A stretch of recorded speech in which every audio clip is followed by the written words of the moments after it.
Hello दोस्तों, आपका स्वागत है हमारे AWT चैनल में। और आज मैं आपके सामने लेके आया हूँ लिवर। जैसा कि बच्चों ने कमेंट किया था कि सर लिवर पर भी टॉपिक लेके आइए, तो आपके सामने हाजिर है लिवर, है ना। तो ध्यान से पढ़ेंगे, ध्यान से समझेंगे और समझ के बताएंगे अगला टॉपिक क्या चाहिए और इस टॉपिक में क्या डाउट है आप लोगों को। तो देखते हैं, जो लिवर होता है वो ह्यूमन लिवर यानी 2 लोब में बना हुआ होता है। कितने लोब में बना हुआ होता है? 2 लोब में बना होता है। एक तो होता है राइट लोब और दूसरा होता है लेफ्ट लोब। थोड़ा सा इंपॉर्टेंट बात कर लेते हैं लिवर के बारे में, ये क्या चीज़ है और हमारी बॉडी में क्यों होता है। लिवर जो होता है वो हमारे शरीर में फैट का इमल्सिफिकेशन यानी बसा को पाइसीकृत करने का कार्य करता है। और इसके साथ में एक गॉल ब्लैडर यानी पित्त की थैली और दिखाई दे रही होगी दोस्तों आपको, जो क्या करती है, बाइल सिक्रीट करती है, पित्त रस को स्रावित करती है, जो हमारे शरीर में बहुत सारे हार्मफुल कंटेंट को हटाने का काम करता है। जैसे समझिए, जैसे इस पे जैसे आपने छोटे मोटे जहर जो हमारी बॉडी में जाता है, छोटा मोटा जहर जो पॉइजन होता है, जैसे हमने कोई चीज़ खाई, कोई कीड़ा मकोड़ा चला गया, तो वो जहर जो है वो कूपर सेल्स इसके पास में होती हैं। कौन सी सेल्स होती हैं? Kupffer cells. तो वो कूपर सेल्स क्या करती हैं? उस छोटे मोटे जहर को, पैथोजेंस को, बैक्टीरिया वायरस को खत्म करती रहती है। ठीक है।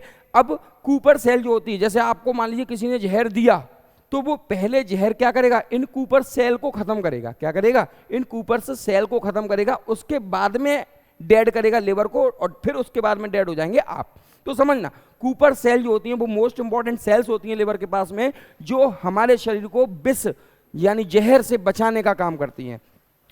और जो लोग ड्रिंकर्स होते हैं यानी जो शराब ज़्यादा पीते हैं, मदरा ज़्यादा पीते हैं, तो वो धीरे धीरे मदरा भी क्या करती है? इन कूपर सेल को ख़त्म करती जाती है, जिससे कि ये कूपर सेल लास्ट में पूरा ख़त्म हो जाता है और फिर उसको बोला जाता है लास्ट में कि लिवर जो है वो डेड हो चुका है। क्या हो चुका है? डेड हो चुका है। तो ये सभी चीज़ें हमारी इंपॉर्टेंट रहेंगी। आज हम आगे बढ़ के देखते हैं क्या क्या चीज़ें हैं। सबसे पहले समझेंगे कि यकृत क्या है। यकृत एक महत्वपूर्ण अंग है।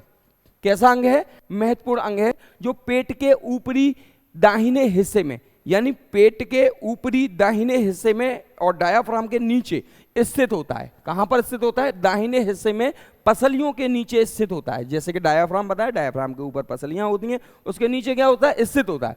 ये कई आवश्यक कार्य करता है, जिनमें शामिल है विषहरण। देखो, जैसा मैंने अभी आपको कूपर सेल्स के बारे में बताया था ना, कि हमारे शरीर में जो छोटा मोटा जहर जाता है उसको खत्म करने का काम जो है वो कूपर सेल्स करती हैं। तो विषहरण कौन करेगा? यकृत शरीर के सभी रक्त को छानता है और शराब और नशीली दवाओं जैसे विषाक्त पदार्थों को तोड़ता है और निकालता है। यानी पॉइजन को ये क्या करेगा? ब्रेक करेगा और उसके बाद में ये क्या करेगा? निकाल देगा उसको, है ना। तो पहला हमारा इंपॉर्टेंट है, कूपर सेल्स में काम करेंगे। दूसरा होता है पोषक तत्व का प्रसंस्करण। ये पाचन तंत्र से पोषक तत्वों को संशोधित करता है और शरीर के लिए आवश्यक पदार्थों को संतुलित और निर्मित करता है। यानी ये क्या करेगा? बैलेंस करने का भी काम करेगा, जितने भी आपके इंपॉर्टेंट न्यूट्रिएंट हैं उनके लिए भी। दूसरा है हमारा पित्त उत्पादन, जो कि गॉल ब्लैडर यानी पित्त रस के द्वारा, मतलब पित्ताशय के द्वारा पित्त रस को छोड़ा जाता है, उसको कहते हैं पित्त उत्पादन।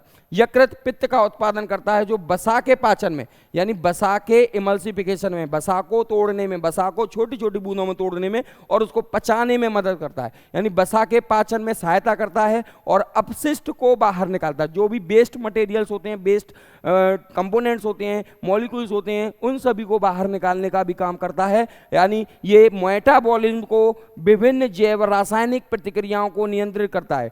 मेटाबॉलिज्म को पहले मैं बता देता हूं क्या होता है। जैसे आप लोगों ने कोई भी मान लीजिए पोषण लिया, उस पोषण को शरीर में जाने के बाद में क्या होता है? थोड़ा थोड़ा हमारे सभी ऑर्गन थोड़ा थोड़ा तोड़ते हैं और तोड़ने के बाद में उनसे जो ऊर्जा निकलकर हमारी कोशिकाओं में संग्रहित होती है, उसको हम उपापचय कहते हैं, मेटाबॉलिज्म कहते हैं। तो ये क्या करता है कि मेटाबॉलिज्म को भी जैव रासायनिक क्रियाओं के द्वारा नियंत्रित करता है, जिससे सामान्य शारीरिक कार्यों के लिए आवश्यक कार्बनिक अणुओं का संश्लेषण और विघटन शामिल है। यकृत रोग विभिन्न कारणों से उत्पन्न हो सकते हैं। यानी यकृत रोग जो होते हैं वो अलग अलग कारणों से उत्पन्न हो सकता है, जिनमें वायरल संक्रमण भी होता है, वायरस द्वारा फैलने वाला संक्रमण भी होता है, विषाक्त जोखिम होते हैं, यानी जहरीले कंपोनेंट को लेना भी उसमें कंटेन रहता है। मेटाबॉलिज्म संबंधित स्थितियां शामिल होती हैं, जो समय के साथ यकृत को क्षति पहुंचाती रहती है, यानी धीरे धीरे कूपर सेल्स को खत्म करती रहती हैं, जिससे कि हमें परेशानी होती है और लास्ट में हमारा जो लिवर है वो डेड हो जाता है। तो इस तरीके से देखते हैं आगे। The liver is a vital organ located beneath the rib cage in the right upper abdomen. It perform several essential functions including, जैसे डिटॉक्सिफिकेशन, डिटॉक्सिफिकेशन यानी विषाक्तता को हटा देना। The liver filters all the blood in the body, breaking down and removing toxins such as alcohol and drug, यानी toxin जो होता है वो अल्कोहल और ड्रग से उत्पन्न होता है, उनको ये खत्म करने का काम करता है। Nutrient processing, it processes nutrients from the digestive system, balancing and creating necessary substances for the body, यानी ये क्या करेगा, न्यूट्रिशन प्रोसेसिंग में आपका जितना भी न्यूट्रिएंट्स और डाइजेस्टिव सिस्टम जो होगा वो बैलेंसिंग होगा और ये क्रिएट करेगा नेसेसरी सब्सटेंस को, किसके लिए, आपके शरीर के लिए यानी आपकी बॉडी के लिए। नेक्स्ट है हमारा bile production, the liver produce bile, यानी बाइल जो होता है वो पित्रस को कहते हैं, which aids in the digestion of fats and helps carry away waste, यानी फैट को कैरी करता है और जितना भी वेस्ट होता है उसको बाहर निकालने का काम करता है। नेक्स्ट है हमारा metabolism, it regulates various biochemicals reaction including the synthesis and breakdown of organic molecules necessary for normal bodily functions, यानी हमारे बॉडी के फंक्शंस को नॉर्मली संचालित करता है और जितने भी सिंथेसिस करने के लिए बायोकेमिकल्स, जितने भी जैव रासायनिक अभिक्रियाएं होती हैं उनको क्या करता है, संश्लेषित करता है। इसके बाद है liver diseases can arise from various causes, यानी लिवर से संबंधित जितनी भी बीमारियां हैं वो अराइज होती हैं, यानी कुछ कॉजेज को अराइज करती हैं, जैसे इंक्लूडिंग वायरल इन्फेक्शन, जितना भी वायरस से इन्फेक्शन होता है, संक्रमण होता है उनके द्वारा, और टॉक्सिक एक्सपोजर जो जहर जाता है उसके द्वारा, and metabolic conditions leading to chronic liver damage over time, यानी जो मेटाबॉलिक कंडीशन होती है वो भी हमारे लिवर को क्या करती है, डैमेज करती है। सबसे आगे आते हैं आप, ये हमारे पास में कोई डायग्राम बना हुआ है जिसको मैं समझाता हूँ आपको कैसे कैसे ये काम करेगा। तो सबसे पहले देखिए ये 2 लोब्स का होता है, कितने लोब में बना होता है, 2 लोब में, ये होता है फर्स्ट लोब एंड ये होता है सेकंड लोब, यानी लेफ्ट लोब बोलेंगे एक को और एक को क्या बोलेंगे, राइट लोब। इसके साथ में आपको जो वेन्स दिखाई दे रही हैं, ये वाली जो वेन्स दिखाई दे रही हैं, ये ब्लड टू द हार्ट, इसमें ये ब्लड को क्या करती है, हार्ट में भेजते हैं।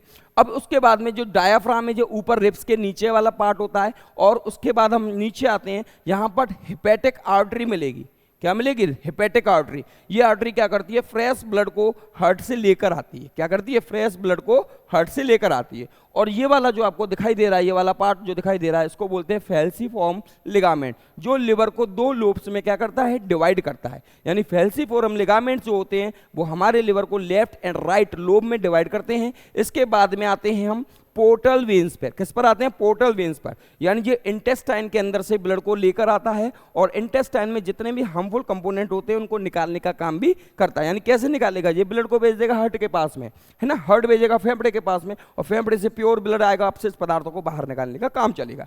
इसके बाद में यहां पर दिया हुआ है बाइल टू द इंटेस्टाइन, यानी जो बाइल से कनेक्टेड ये वेन है, ये क्या करेगा, ये बाइल हमारे शरीर में भेजेगा, जो पित्तरस हमारे शरीर में वसाओं का पाचन और जितने भी हानिकारक कंपोनेंट्स हैं उनको खत्म करने का काम करेगा। यानी बाइल 2 प्रकार के होते हैं, एक होता है बिलीरुबिन और एक होता है बिलीवर्डिन। कौन कौन से होते हैं, बिलीरुबिन एंड बिलीवर्डिन, 2 पिगमेंट होते हैं जो रिलीज होते हैं और हमारे शरीर में वसा का पाइसी करते हैं, यानी फैट का इमल्सिफिकेशन करते हैं। इसके बाद में ये इसको कॉमन डक्ट भी बोलते हैं क्योंकि ये पैनक्रियाज के साथ में जुड़ा होता है। और आज मैं एक फैक्ट और बताऊंगा आपको, इसको हम क्या कहते हैं, गॉल ब्लैडर कहते हैं। अब ध्यान से सुनना, एक फैक्ट क्या बताते हैं, इसके साथ में पैनक्रियाज जुड़ी होती है। कौन जुड़ी होती है, पैनक्रियाज।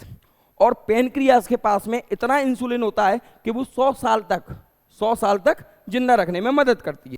लेकिन लिवर थोड़ा बॉडी का बड़ा ऑर्गन, तो लिवर जो है वो क्या करता है, पैनक्रियाज से कहता है कि भाई इंसुलिन दे, मैं अपना बाइल क्यों सिक्रीट करूं, तो ये उससे पैनक्रियाज से क्या ले लेता है, इंसुलिन लेता रहता है। जब हमारे लिवर के ऊपर फैट जमा हो जाता है, तब ये क्रिया कब होती है, जब लिवर के ऊपर फैट जमा हो जाता है, तो उस फैट को हटाने के लिए जो हमारी पैनक्रियाज से क्या कहता है, हमें इंसुलिन दे, तो वो इंसुलिन लिवर को देती है, लिवर उस फैट को इमल्सिफाई करता है। लेकिन जब पैनक्रियाज लगातार इंसुलिन देती रहती है तो वो 100 साल के लिए जो कलेक्ट किया है इंसुलिन, वो 35 से 40 साल के बीच में खत्म हो जाता है। क्या हो जाता है दोस्तों, 35 से 40 साल के बीच में खत्म हो जाता है। और फिर जितने भी लोग हैं, यानी जितने भी ऐसे पीपल्स हैं, उनमें डायबिटीज कॉज हो जाती है। क्या कॉज हो जाती है? डायबिटीज कॉज हो जाती है। यानी कहने का अर्थ क्या है कि अगर आप ज़्यादा से ज़्यादा फैट खाएंगे और आपका लिवर अगर फैटी होता है तो उस फैट को खत्म करने के लिए ये पैनक्रियाज से इंसुलिन मांगेगा, और इंसुलिन जो है वो जल्दी जल्दी जब जाएगा तो इंसुलिन पैनक्रियाज के पास में समाप्त हो जाएगा, और पैनक्रियाज फिर इंसुलिन का सिक्रीशन नहीं करेगी और आप डायबिटीज यानी मधुमेह रोग से ग्रसित हो जाएंगे। किससे ग्रसित हो जाएंगे दोस्तों? मधुमेह रोग से ग्रसित हो जाएंगे। तो इसलिए आपको फैट जो है वो लिमिटेड मात्रा में लेना चाहिए, जिससे कि आपका इंसुलिन भी बरकरार बना रहे और आपका लिवर भी फैटी ना हो, जिससे कि आपको डायबिटीज का भी खतरा ना हो और लिवर फेलर का भी खतरा ना हो, लिवर भी आपका फेल नहीं होगा। तो यहाँ पर एक इंटरेस्टिंग फैक्ट था हमारा पैनक्रियाज। इसके बाद में यहाँ पर देखते हैं, ये जो आरेख है ये मानव यकृत से जुड़ी शारीरिक रचना है और ये रक्त प्रवाह को प्रदर्शित करता है और प्रमुख संरचनाओं और उनके कार्यों पर ये क्या डालता है? प्रकाश डालता है। यकृत के जो लोब होते हैं, यकृत दाएं और बाएं लोब में विभाजित होता है, जो फैल्सीफोरम लिगामेंट द्वारा, कौन सा? फैल्सीफोरम लिगामेंट द्वारा क्या करता है? अलग अलग करता है। यानी लेफ्ट लोब को और राइट लोब को फैल्सीफोरम लिगामेंट जो होते हैं वो क्या करते हैं? इसको अलग अलग डिवाइड करते हैं। रक्त आपूर्ति एवं जल निकासी, यकृत धमनी जो होती है, यानी जो इसकी धमनी होती है वो ताजा ऑक्सीजन युक्त रक्त को यकृत में पहुंचाती है। क्या करती है? ताजा ऑक्सीजन युक्त रक्त को कहां पहुंचाती है? यकृत में पहुंचाती है। जबकि पोर्टल शिरा जो होती है वो आंतों से पोषक तत्वों से भरपूर रक्त पहुंचाती है, यानी आंतों से पोषक तत्वों से भरपूर जो रक्त होता है उसको पहुंचाती है। और यकृत शिरा संशोधित रक्त को यकृत से वापस हृदय में ले जाती है प्योर करने के लिए। क्या करती है? वापस हृदय में ले जाती है प्योर करने के लिए। पित्त उत्पादन एवं भंडारण, यकृत पित्त का उत्पादन करता है। जो हमारा गॉल ब्लैडर है, ये वाला जो पार्ट आपको दिखाई दे रहा है गॉल ब्लैडर वाला, ये क्या करता है? पित्त रस का उत्पादन करता है, जिसे पाचन में सहायता के लिए सामान्य पित्त नली के माध्यम से आंतों तक पहुंचाया जाता है। और पित्ताशय पित्त को संग्रहित सांद्रित करता है, और डायाफ्राम जो होता है वो यकृत के ऊपर स्थित होता है, जो यकृत को क्या करता है? डायाफ्राम पसलियों से नीचे यकृत को सुरक्षित रखता है। अगर कोई आपके दाहिने भाग में, राइट हैंड वाले भाग में चाकू मार दे तो घबराने की जरूरत नहीं है, क्योंकि सबसे ज्यादा रीजनरेशन पावर लिवर की होती है। अगर ये लिवर का टुकड़ा इतना सा भी रह जाएगा तब भी ये क्या करेगा? अपने आप को पूरा निर्मित कर लेगा। यानी रीजनरेशन पावर जो होती है वो सबसे ज्यादा होती है लिवर को। ठीक है, ध्यान देना। इसके बाद में आप छोटा सा स्ट्रक्चर बनाने वाला तरीका, जैसा कि मैं हर वीडियो में आपको स्ट्रक्चर बनाना बताता हूं, वैसे इसका भी स्ट्रक्चर बनाना सीखेंगे। कैसे बनाते हैं देखते हैं दोस्तों। लिवर का स्ट्रक्चर कुछ नहीं करना, आपको एक लोब इतना बनाना है, इस तरीके से, इस तरीके से आपको, ये हमने बना लिया एक लोब। इसके बाद में लिगामेंट होते हैं, यानी वही फैल्सीफोरम लिगामेंट्स, जो क्या करते हैं? दूसरे लोब को ड्रॉ करते हैं। यानी एक लोब हमने बना लिया और दूसरा लोब भी बना दिया। तो ये वाला हो गया हमारा लेफ्ट लोब, और ये वाला हो गया हमारा राइट लोब। ठीक है, यहां पर हमने क्या किया? एक गॉल ब्लैडर बना लिया, और ये गॉल ब्लैडर की एक कॉमन बाइल डक्ट निकाल दी, और ये पैनक्रियाज के लिए निकाल दी, जो पैनक्रियाज के पास में जाएगी। यहां पर हमने पैनक्रियाज इसको कनेक्ट कर दिया, क्योंकि स्टमक के पास में होती है, ये तो हमारी इंटेस्टाइन में चली जाएगी।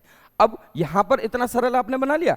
यहां पर आपको इसका डिस्क्रिप्शन लेना है। लिवर आपका कंप्लीट हो गया, कोई ज्यादा टफ है, इसका डायग्राम भी नहीं है। राइट लोब हो गया, हेपेटिक हो गया। यहां पर अगर आपको इसका अंदर का स्ट्रक्चर बनाना है तो आप यहां पर वेन्स बना सकते हैं, यहां पर आर्टरी बना सकते हैं जो ब्लड को लेकर आएगी और लेकर जाएगी, और यहां पर भी आर्टरीज बना सकते हैं जो हमारी बॉडी के अंदर ले। तो इतना सरल सिंपल डायग्राम है, बस आपको इसका मैकेनिज्म समझ में आना चाहिए, क्योंकि लिवर जो है वो मोस्ट इंपॉर्टेंट रहता है और इसका काम भी जो है वो हमारे शरीर में बहुत ज़्यादा जरूरी होता है। सिर्फ ये काम क्या करता है? अगर इसमें फैट जमा हो जाएगा तो ये इस पैनक्रियाज से क्या करेगा? इंसुलिन ले लेगा। क्या ले लेगा? इंसुलिन ले लेगा, और वो इंसुलिन अगर जल्दी खत्म हो गया तो आपको डायबिटीज होना निश्चित है। अगर आपको डायबिटीज हो गई तो फिर आप चीनी, शुगर यानी शुगर का सेवन नहीं कर पाएंगे, और जीवन में मीठा जो होता है वो बहुत ज़्यादा जरूरी होता है, क्योंकि जितने भी शुभ काम होते हैं होते हैं उनमें सब में सबसे पहले मीठी से शुरुआत होती है। तो ध्यान रखना, अपने लिवर को आपको सुरक्षित रखना है और आपको अच्छा पौष्टिक आहार खाना है, वसा कम खानी है, जिससे आपका जीवन सुचारू रूप से चले। अगर आपको कोई और क्वेश्चन हो या किसी और ऑर्गन के बारे में आपको पढ़ना हो तो आप मेरे इस वीडियो पर कमेंट कर सकते हैं, जिसको पढ़ने के बाद में मैं आपके सामने उस टॉपिक को लेकर आऊँगा। बहुत बहुत धन्यवाद, आपका दिन शुभ हो। शेर।